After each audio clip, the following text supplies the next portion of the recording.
team, welcome back. I hope you're having a wonderful winter break. This is just a brief introduction to the content analysis approach to coding the articles you've come to know and love over the course of the semester. The objective of this coding is to code all the people, places, and organizations in the most relevant articles. So Danchi and Michael have been working on this a bit over the semester and last year, and this is a chance to code those additional CADA articles and articles specifically about the Fremont Garden case for these themes. And the purpose of this is to help in the discovery of whether the conflict surrounding the Fremont Garden changes the places and actors that are part of the public narrative around urban gardens in Sacramento.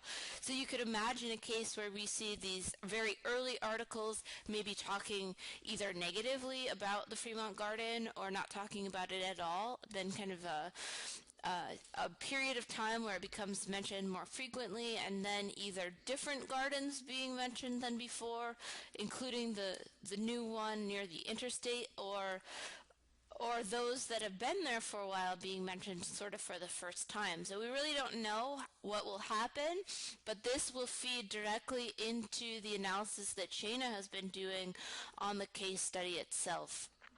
I think it'll be a great extra piece, and there are a lot of articles left to be coded. So here's an example of what that might look like from Danchi's work from last spring, where she used not only the most relevant articles, but all the articles that appeared in coding. So we can see, being able to clue into first whether or not these articles were relevant to our ideas on environmental justice and environmental politics will be important, but then also to look specifically at, say, the CADA articles versus the articles at large.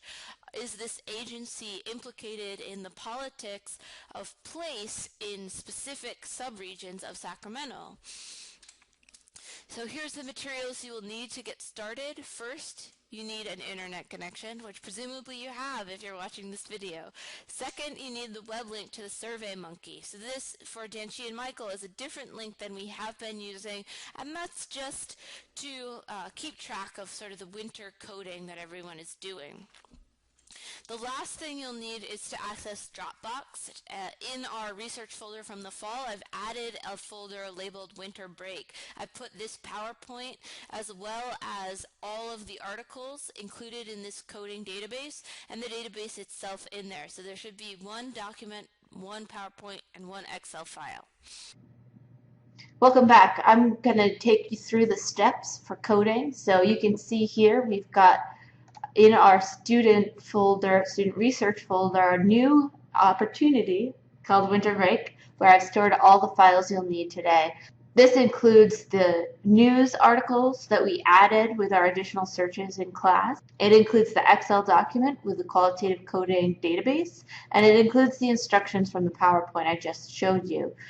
For the qualitative coding, we'll go ahead and open that. You can see, like we've used before, we've got the article titles here on the far left with the date of the article listed here. This is just internal information about which searches we were doing. Finally, we've got your names listed. So the ones you're listed next to are the ones that you should code. I'm going to take on Christina's article from 1999, Big Food Provider for Poor Must Go. So I'm going to just, to begin, copy that title and note it as coded. Save the file here. And since I'm just doing one, I can close out of this now. So you can see I've got also the news article database open here. I can paste the title. So I found it, I've double checked that I have the right date, that's good. And now I'm ready to begin the coding. On one side the coding form, and on the other side the article in need of coding. So you can see the beginning gives a little introduction to remind you the types of things that you're coding for. I recommend reading this each time. And then you're going to start by entering your initials, the title of the article, and including any subtitles. So here I'm just copy and paste directly. And this helps us line things up again later on. The newspaper is Sacramento Bee. The edition can be found here, Metro. If it says Metro Final, that's fine too. So either of these is fine. in this particular case. The section is Metro, the date published. So we're going to want to enter this the same every time, and we'll do that with the month written out. This one does not appear to talk about lead, but I can check that. Take Dan Xi's trick to just double check, which is to copy it, paste to a blank document, and then just search for the word lead. It does not come up. Search for the word garden. It does not come up. So it's not directly about lead and gardens, but it is about food access, and it definitely is about the role of CADA. Actually, we'll choose other and write food systems, CADA. And then how relevant is it to gardens? Well, it's somewhat relevant because it's about food and hunger, but it's not super relevant. How relevant is it to soil lead concentrations? Not at all. Environmental justice, I would say extremely relevant. Policy, extremely relevant. So this is about kind of redevelopment policy and food access. And then the next page is where you'll do the majority of the coding for content. Organizations, institutions, or businesses. And you're going to code that I and then the name of the institution. So for example, this is going to be CADA. And you don't have to code it, in this case, every time it appears, each article it appears in. So Downtown Central Food Closet. And some places might seem like both an institution and a place. So this is a geocodable address. We can look up the address of the Downtown Food Closet and find out where it is. Tim Baumbach, that's a person, and that's by name. And then, but we also have his title. So we put that in separately. That way, if the individual changes, but the person filling that role is mentioned more times, we will capture that, as well as kind of how people move through places. This Goth Hall is a place, the geocodable address, St. John's Lutheran Church and we want to take the address since it's given. That'll make things a little bit easier when they get geocoded.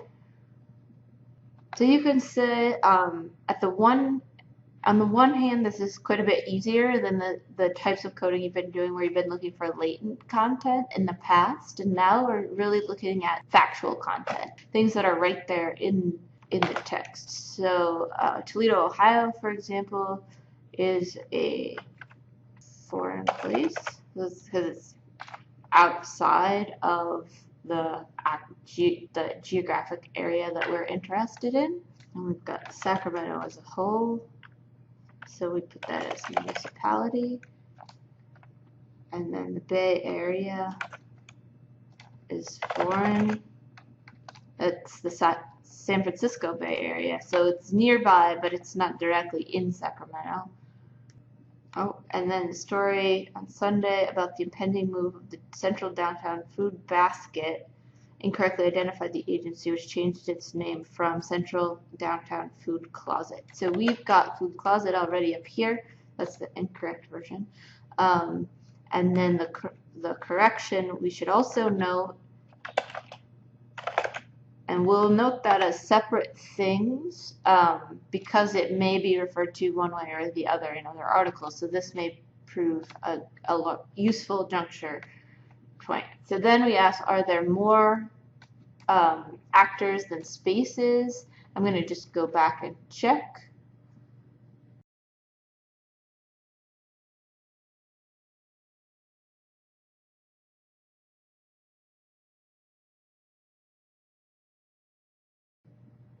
And that's really it.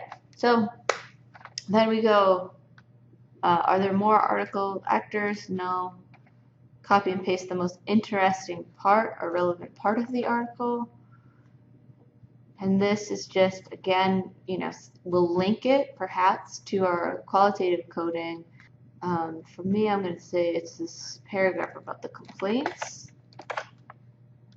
It gives a sense for the article, and then you're back to the beginning and you can start with the next article. So that's really it. The important part is to remember to put that pre-code for organizations. It's either an I for an institution or a B for a business.